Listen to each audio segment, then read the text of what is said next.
Hey, everybody. Welcome to episode 78 of the Hey Everybody podcast, henceforth known as the short one. I'm sick. I took a COVID test. I have all the symptoms, but I took a test and it was negative. My wife recently had a lot of the same issues I'm having, and she took a test and it was negative. So, we're as sure as a group of people can be, but they say, sometimes you get false negatives, and I don't know. Real foggy. So we're still following the CDC guidelines and sort of acting as though I do have it, even though it sure seems like I don't. I just I got something. And I've been told by the people I care about to rest and that kind of thing, which I'm trying to do. I realize it's weird to say that whilst shooting a podcast, but I didn't want to just not have one this week and have people wonder why and that kind of thing. So just figured I would do a quick one to let you guys know that I'm fine. Just a lot of throat stuff, and it's moving into my ear, which is terrible. I have a history of ear things. But I'm optimistic that as the throat stuff clears up, the ear stuff will clear up. And in the meantime, I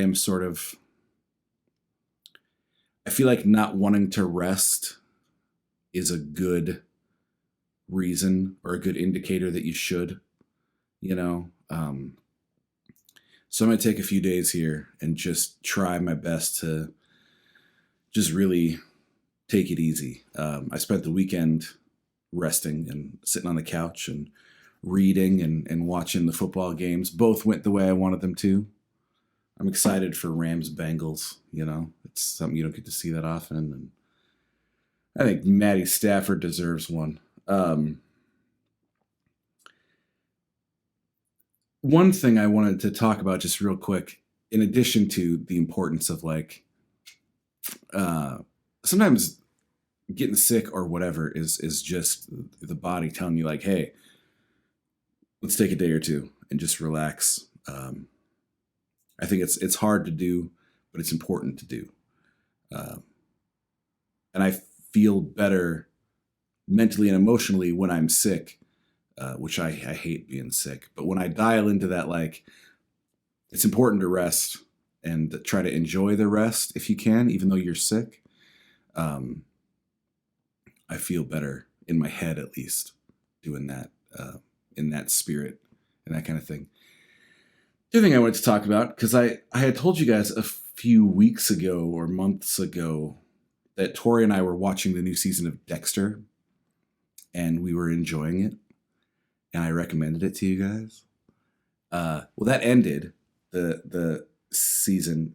It seems like maybe the whole thing is over. And I won't go into how it ended or anything like that. I don't want to ruin anything for you. But, people are so mad, you guys. People are furious. And I've noticed kind of a common thread, because we live in a world where, thank heavens, if you dislike something, you can post a 45-minute YouTube video using words like disgusted and heartbroken, and people will watch it.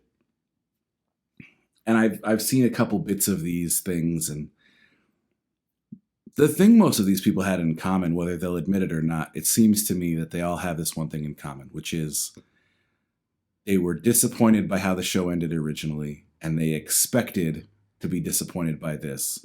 They'll use words like cautiously optimistic and that kind of thing, but it's not the impression that I'm getting from them.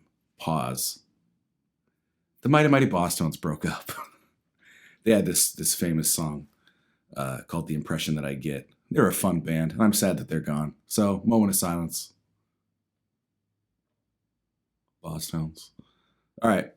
So the impression I get from these people doing, the important work of rambling into a camera about what pisses them off, is that they expected to be pissed off and disappointed and let down. And lo and behold, they were. My wife and I went into this, and we didn't think the original finale was great, but there's amount of perspective you can have. It's a TV show. I don't know. We went into this just excited to see Dexter again and that kind of thing.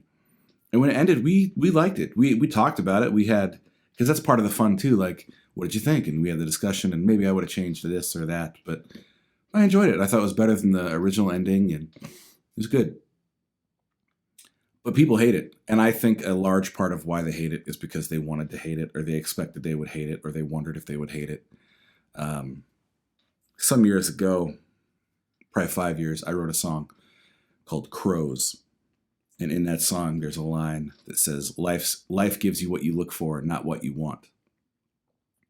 And I think that's an important distinction. Like, you can want good things and positivity and fulfillment and that kind of thing. But if you're looking for the things that disappoint you and let you down and upset you and that kind of thing, you'll find them for sure. Your intention is a filter that you put over the world. It's that old thing of, there was this old commercial where I think it was a mattress company or a car company, but they said, I never realized how many mattress commercials there were until I needed to buy a mattress. And it's not that there's more when you're in the market for a mattress. It's just that you see them now. Same with, like, if you buy a car, you'll see that car everywhere now. And it's not that there's an increased number of them, probably. It's just that you notice them now. And I think the same thing is true with, we go out into the world every day and make choices to look for certain things. And often we find them. So I would encourage you guys to not take a damn TV show so seriously, first of all. And it was funny. They're all like, first Dexter did this, and a person would never do that. And it's like, well, hopefully Dexter does a lot of things that people don't do. Like, if you know anybody that's doing half the things Dexter does, you ought to call somebody, man. Just made me laugh. So we will now lead into the recommendation portion of the afternoon in a similar vein. This record here is called Forever. It's by a band called Vandaliers. Sometimes the Vandaliers. I think it's just Vandaliers. I don't know. This band's great. Look at that. They're from Texas, and they're very rowdy and fast. Sort of old 97Z, that kind of thing. They're going out on tour with Flogging Molly soon. I think that's a good reference point. But they also have like a full-time trumpet player, and they're from Texas, so occasionally you get this like sort of Texan mariachi kind of vibe and that kind of thing. And it's a lot of fun. I highly recommend it.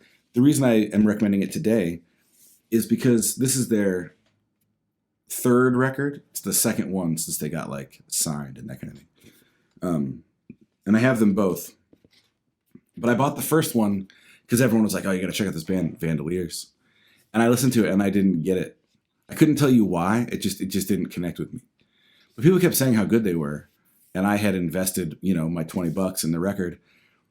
So every once in a while I would go back to it and not quite get it and not quite get it.